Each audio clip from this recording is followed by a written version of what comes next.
यस्तो लोभलाग्दो सिन छ के गाइजहरु, यस्तो दामी छ सिनहरु। त्यहाँ चाहिँ फोटोशुट भइरहेछ। हेलो गाइजहरु, आज म चाहिँ पाल्पा जिल्ला जाँदै छु। पाल्पा जिल्लाको यात्रामा छु आज। अब म चाहिँ भर्खरै बुटवल क्रस गरेर यति बेला चाहिँ म सिद्ध बाबा मन्दिर प्रवेश गरे। देख्न सक्नुहुन्छ यहाँनिर सुरुङ मार्ग बन्दै गरेको सुरुङ मार्ग पनि नजिकै छ। त्यसपछि सबैको प्यारो मन्दिर सिद्ध बाबा मन्दिर, यहाँनिर चाहिँ दर्शन गर्ने कार्यक्रम जारी छ। एकदमै मनमोहक दृश्य यहाँको, वरिपरि पहाड, त्यसपछि नजिकै खोला, पहाडको माथि पनि मन्दिर, एकदमै मनमोहक दृश्य छ यहाँ। अनि बन्दै गरेको यो सुरुङ मार्ग नजिकै छ, एकदम हेर्न लायकको ठाउँ। अब यति बेला हामी चाहिँ कर्मैसँग दर्शन गर्दैछौँ। त्यसपछि हामी फेरि पाल्पाको बाटो निक्लिनु पर्ने हुन्छ। अब हामी यसपछि पाल्पा केराबारी पुगिसक्यौँ साथीहरू। केराबारी पुगिसकेपछि देख्न सक्नुहुन्छ अनेक किसिमको परिकारहरू यहाँ खान पाउँछ, जस्तै चुकौनी, बटुक, माछा तारेको, चना, आलु, अन्डा, ललिपप, सेलरोटीदेखि लिएर हरेक कुरा यहाँ हामी चाहिँ खाँदै इन्जोय गर्दैछौँ। यहाँनिर यहाँको चिसो हावा, त्यसपछि मनमोहक दृश्य, त्यसैमाथि मिठो मिठो खानेकुराको परिकारले गर्दाखेरि मन आनन्दित बनाउँछ। देख्न सक्नुहुन्छ यस्तो भ्यू हेर्दै खाँदै गरेका छौँ हामीहरू। एकदमै मनै स्वर्गमा पुगे जस्तो फिल भइरहेको छ यहाँनिर आइसकेपछि। एकदम मिठो परिकार खाँदै इन्जोय गर्दै हामी बस्दैछौँ। त्यसपछि हामी फेरि यहाँभन्दा अझै उत्तरतर्फ लाग्नुपर्ने हुन्छ।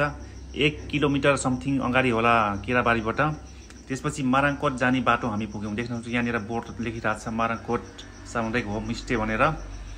अब यहाँबाट हामी चाहिँ माथि ठाडो उकालो बाटो जानुपर्ने हुन्छ। देख्न सक्नुहुन्छ एकदमै उकालो बाटो छ है, ठाडै हामी माथि जानुपर्ने हुन्छ।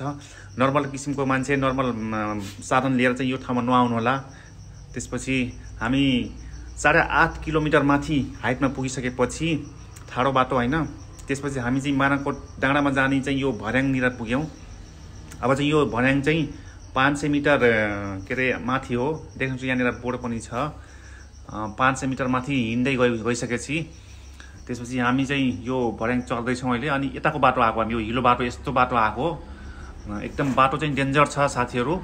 यो चाहिँ पानी परेको बेला चाहिँ आउन नहुने ठाउँ रहेछ। एकदमै कष्ट गरेर हामी माथि पुगेको है, एकदमै भगवानको नामै जपेर हो माथि पुगेको है। डेन्जर छ बाटो। अहिले चाहिँ हामी डाँडामा पुगिसक्यौँ। हेलो गाइज, आज म पाल्पा जिल्लाको माराङकोट डाँडामा आएको छु है। यति बवाल सिन छ नि, यति बवाल सिन छ यहाँबाट त मनै लोभाउने दृश्य छ गाइजहरू। यति मजाको सिन त स्वर्गै छ क्या गाइजहरू। हेर्नु त, यता यता यता पुरा जता हेर पनि यो सरर हावा लगाइरहेको छ है। त्यसपछि यता मान्छे चाहिँ फोटोसुट गर्न व्यस्त छ। यतातिर देख्नु भने पाल्पाको तानसेन बजार देखिन्छ, ऊ त्यो नजिकै देखिन्छ। त्यो ठुलो बजार छ नि त्यहाँ, तानसेन बजार। ऊ तल चाहिँ पाल्पाको माडीफाँट होइन, माडीफाँट त्यहाँनिर चाहिँ अलि यता मदन पोखराको डाँडो देखिन्छ होइन।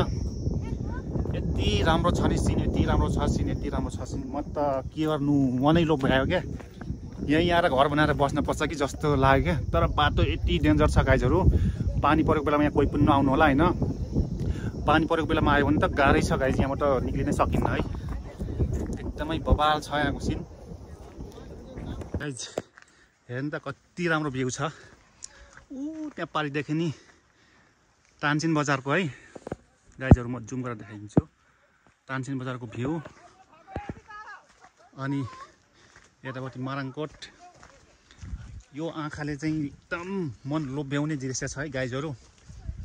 यहाँबाट लिएर वहाँसम्म पुरै भ्यू छ।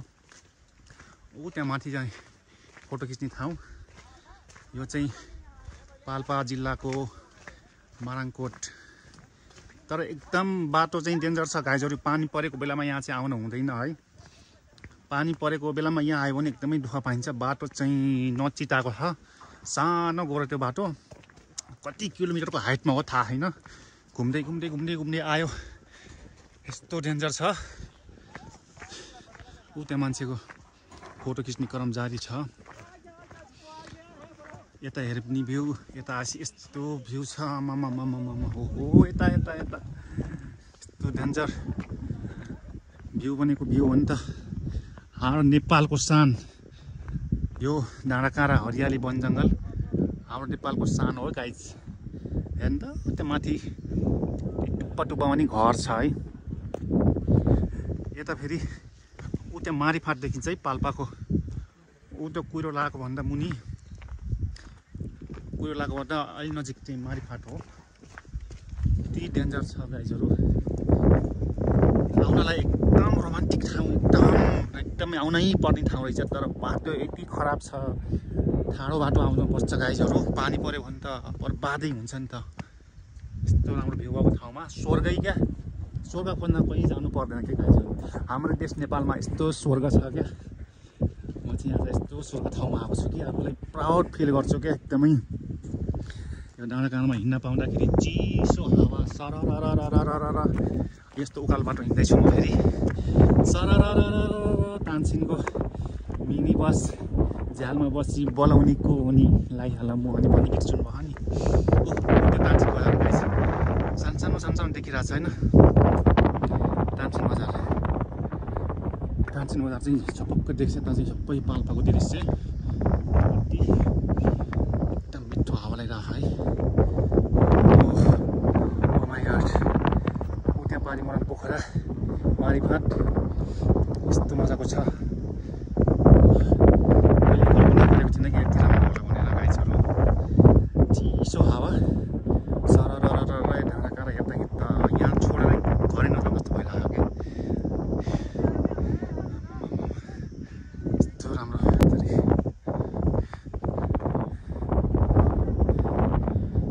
चिसो हावा लाग्दैछ गाइजहरू। सररररर हावा लागिरहेको छ पुरा। यति राम्रो भ्यू छ नि।